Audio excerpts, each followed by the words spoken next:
everybody. Welcome to this episode of Think Business Live. Looking forward to talking with Jason. Jason Spacek. Sorry about that. There you go. Jason, it's great to connect with you and looking forward to talking.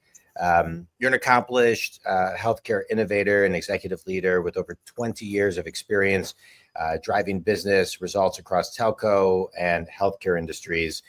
Now part of the Healthcare Innovation Group at Barkley Health Innovations, where you're working with brands on, brand clarity, innovation, strategy, connecting with clients. I want to start. Thanks so much for being on the show, Jason. I appreciate it.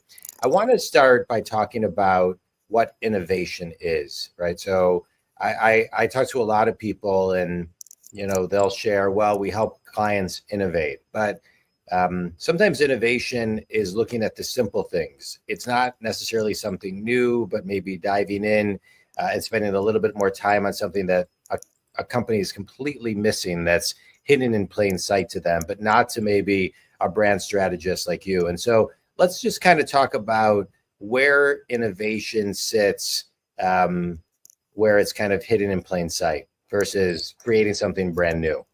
Yeah, I think, innovation sits on sort of a spectrum, right, as I think about it. And so you can certainly have that transformational innovation where you're building something brand new from scratch. And we've done a lot of that kind of work as well. But a lot of times incremental innovation can be just as effective, right? And so healthcare, as we know, where we work a lot, has got lots of challenges to it. And so there's lots of different areas and nooks and crannies to find ways to innovate. So it doesn't always have to be these gigantic transformational efforts. And one of the things that we like to think about a lot is this idea of a fuel versus friction mindset, right? So a lot of times, especially sitting inside of a brand agency and doing a lot of brand work, the default mindset for a lot of people is for fuel. We need more fuel, right? And by fuel, I mean things like we need more advertising, we need more messaging, we need more channels communicating, we need more, product features and benefits or a lower price or whatever, right? So all those like go things.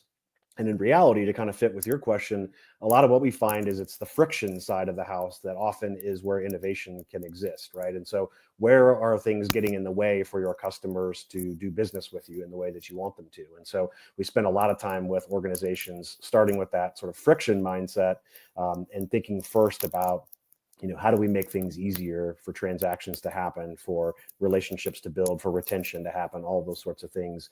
And that friction mindset can often help people get unstuck in a way that the fuel mindset, again, a lot of times it's just adding more noise or more fuel to the fire.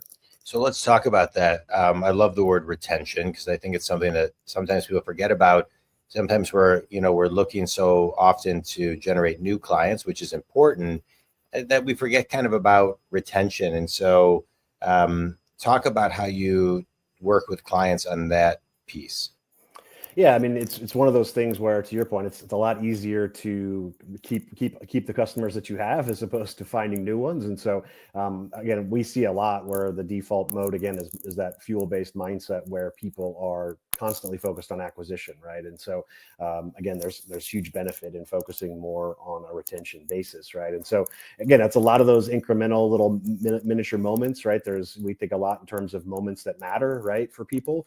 From a customer perspective, if you think about it through the lens of, for example, a health insurance plan, right? What are the moments that matter most to that individual during their health plan, right? So getting deep into research and understanding and insights with those people can help you unpack that. So those might be things like my ID card comes in the mail and now I'm having anxiety about how do I use my plan and how do I find the provider that I need, right? I just have a medical condition come up, or whether it's an emergent one or a planned one, right? How do I get the care that I need? How do I find the services that I need? A claim comes in. Is it paid the way I think it's going to be paid? Has it been denied? So there are these, moments that you can start to deconstruct in any industry, right? But certainly in the work that we do in healthcare, to understand what are the moments that really make the difference for people, and often are the dividing line between people that stay with you and people that leave. Yeah. Let's talk about the friction and making things easier. In the healthcare industry, there seems to be a lot of friction. There's the advertising to get them in the door, and then getting them in the door where it maybe doesn't feel so easy. And so how do you work with companies to for the face and the brand to be easier? And then how do they infuse that message within the through line of their day-to-day business and their world and their people? Yeah, I think, I can certainly give you a couple of examples. So we were retained by a company that sells travel medical policies, right, internationally. So you go travel to Europe and you want to get medical coverage while you're over there, that kind of thing. So they were having some challenges getting people to get quotes and complete through their web experience, right? And again, that fuel mindset would have you thinking, okay, well, let's lower the price. Let's, talk more. Maybe we need more digital advertising, right? How do we get more people to the website? And what we did was we sat down and deconstructed again that website and said, the problem here is that you have too much stuff and too many steps getting in the way of people getting the quote and getting the sale that you're looking for, right? So as we went and did the research to understand what this model needs to look like, we were able to take a whole bunch of stuff out of the experience, right? Because they were, like a lot of companies, their homepage was full of stuff about themselves and here's this and here's what we can do and all this stuff. And it's like, people are here to get a quote and price compare and understand why they buy. They can learn as they go through the process. They don't need to be told everything and then get a quote. And so we were able to do that and more than double the amount of people that were getting quotes on their website and the amount of people that were actually converting into policy holders. And so again, that sort of friction mindset of like, what's getting in the way of these people transacting in the way that you want, right? And so the other piece I think that relates to this is that, from a friction standpoint, is it's a notion that we use a lot, which is called fall in love with the problem, not the solution. Yeah. Right. And so this idea of we spend all this time on solutions. I ran innovation and strategy for a Blue Cross Blue Shield plan in my past life. And a day wouldn't pass when 5, 6, 7 people would come out of the woodwork with the next best platform. And I can help you solve diabetes issues and I can help you process claims faster and blah, blah, blah. Right. But all of them had, a solution orientation, right? I also sat on the board of a venture fund and same thing. All the pitches were all about our solution, our platform, our this, right? And very seldomly did you find people who would ground themselves in what problem are we trying to solve, right? And so that orientation can be super powerful, especially in a challenging world like healthcare. So a project that we did with Blue Cross of Arizona, actually, we built it ended up being a pretty transformational innovation, but we built a brand new sort of advanced primary care wrapped together with a health plan model, all run through Blue Arizona. It's called Persano Health. It's kind of now showing up all across Phoenix and Tucson. And so we brought all these pieces together and built this brand new model that was serving members/patients in a brand new way. But we didn't set out to do that, right? We set out to kind of understand the dynamics of the industry. We sat down and talked with people about what they wanted from the industry, what they were getting, what they weren't getting. And we got to the root of the problem, which is there's a misalignment of incentives at the root of healthcare, right? So providers are incentivized to do more stuff. Insurance companies are incentivized when less stuff happens. Members are kind of caught in the middle of all this stuff. And so if we could peel this back and start to align incentive between payer and provider, we could unpack and unravel a lot of the complexity that exists in the model. And so as we went through and built this, with kind of a human-centered focus, that core problem was at the root of everything. And once we did that, we could start to make a much more simple model and much more effective model for consumers we were serving. So let's talk about this more, because I love this topic. This topic of taking time to find stillness and reflection in the problem and really dive deep to the bedrock problem is a lot where things sit. It kind of, as you're talking, reminds me of, it was Winston Churchill, a 17th century philosopher, Mark Twain. If I had more time, I would have written a shorter letter. And, solutions are easy to come up. Oh, try this platform, try this. This will solve everything. But to really sit to get to the core bedrock problem, that's where I think the magic begins to happen, because I see this as a business coach all the time. I work with solopreneurs to Fortune companies and everything in between, and sitting with them to get to the root of something where we can then in that space create a solution and reverse engineer a very next step is it takes a moment.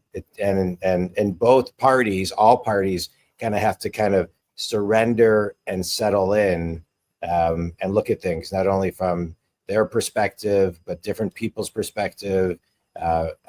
And so it's such an interesting thing. So I want to talk a little bit about, like, when you do it, how do you create the space for people to get there? Because it forces them, they have to slow down, but you actually slow down to speed up. So how do you create, I know how I create the space. how do you create the space? Yeah, well, I mean, I think the first thing that's required is some organizational courage, right? Because to your point, the default mindset is like, go, go, go. Next quarter's coming up, next, sales cycles, ticking along, et cetera. And so it starts with leadership that's committed to thinking a little bit differently and having the courage and wisdom to say, to your point, let's slow down a little bit to then speed up later. And so I think that's the first ingredient.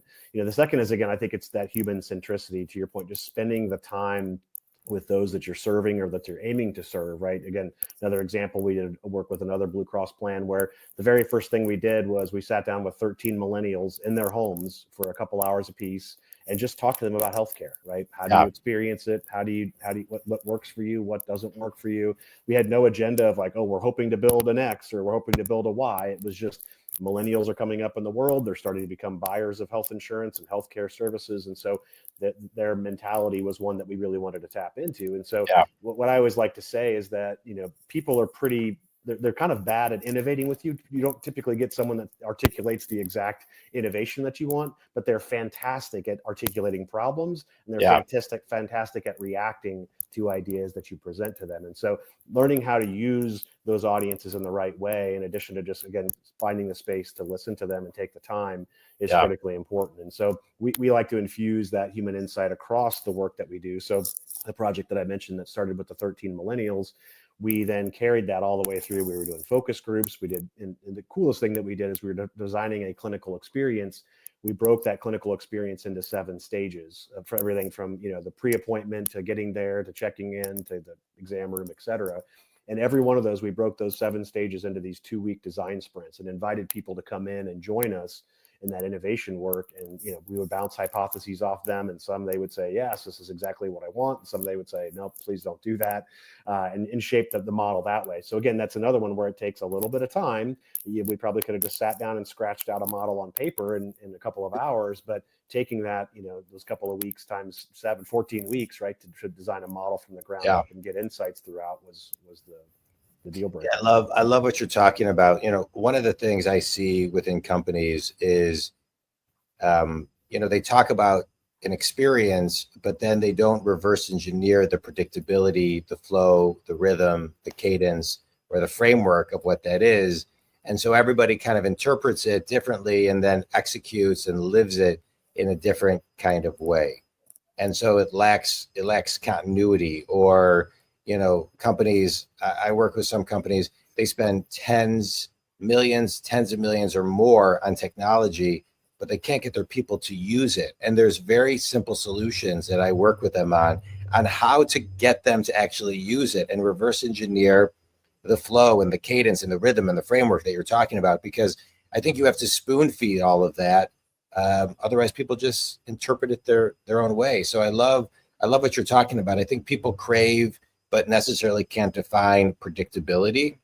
And that predictability in an experience, which we see at the Apple Store all the time, is kind of simple and right in front of us. But more and more people need to your point, have organizational courage to change the pace of things, reverse engineer, and fall in love a little bit more with the problem and spend, 3 hours, 1 hour, which is in silence, to just think. I don't think people are thinking enough and spending that time to be still and reflect.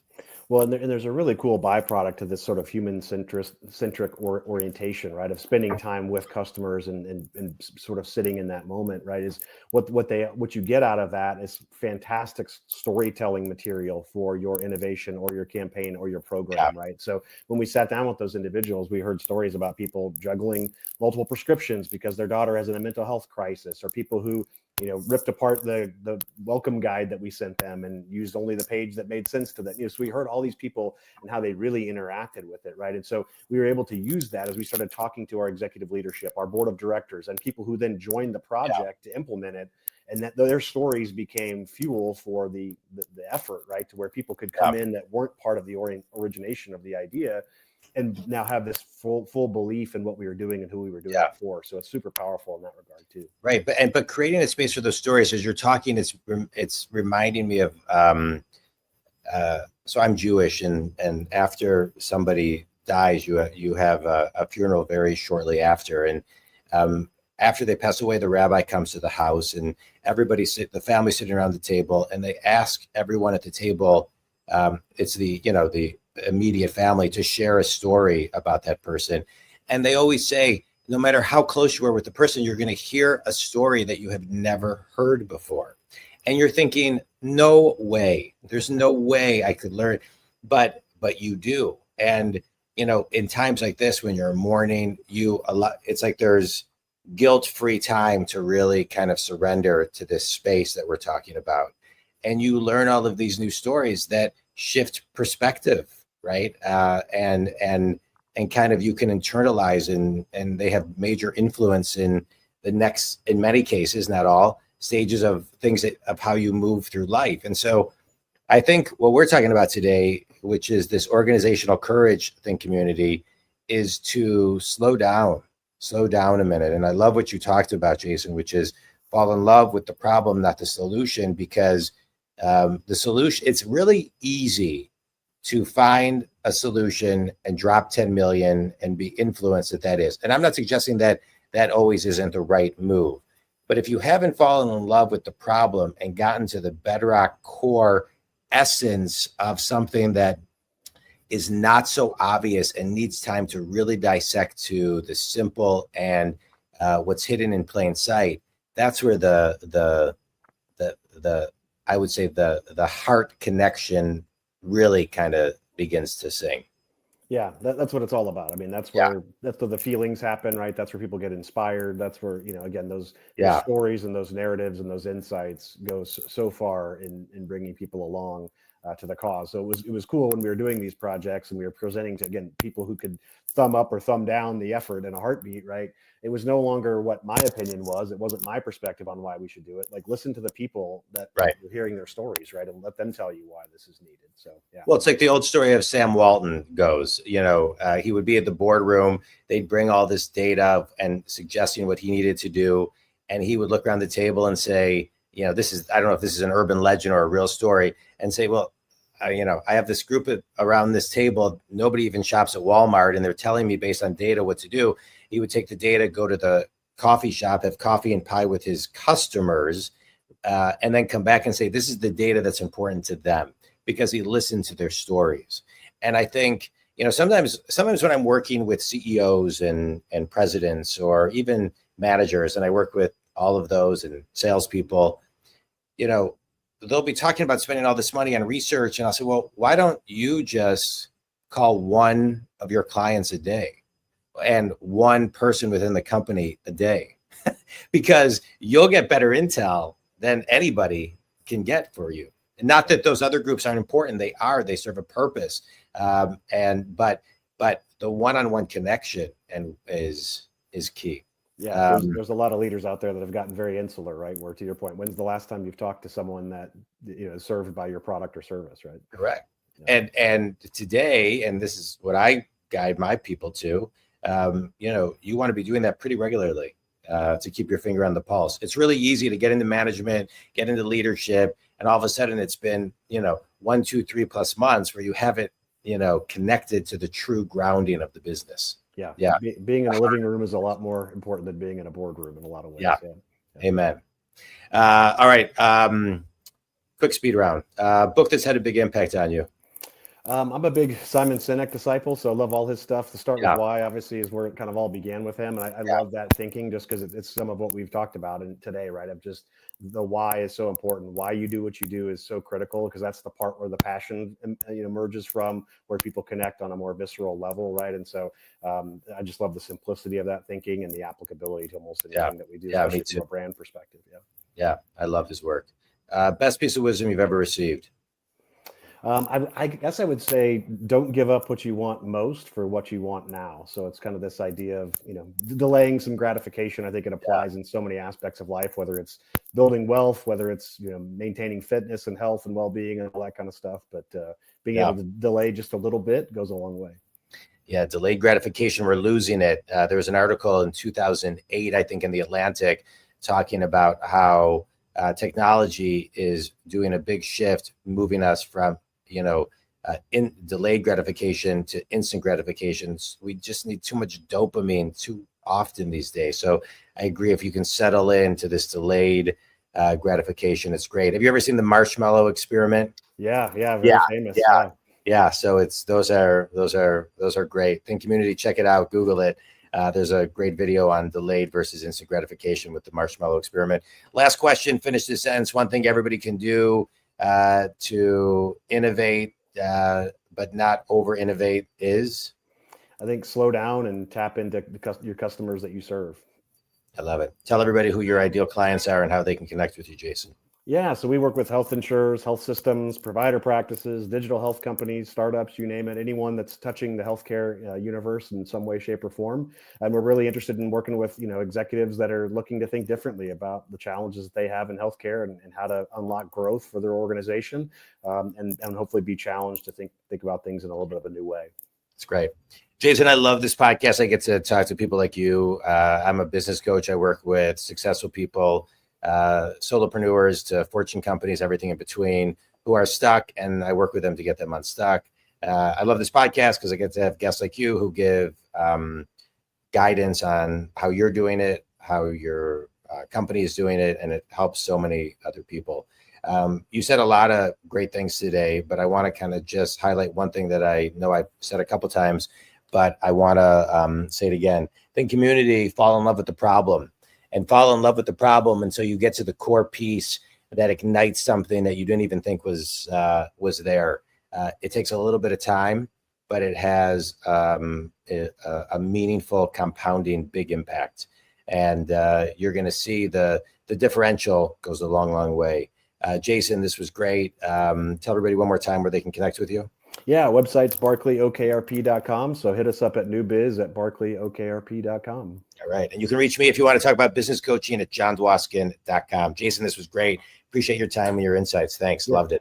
Thanks for having me. Thanks.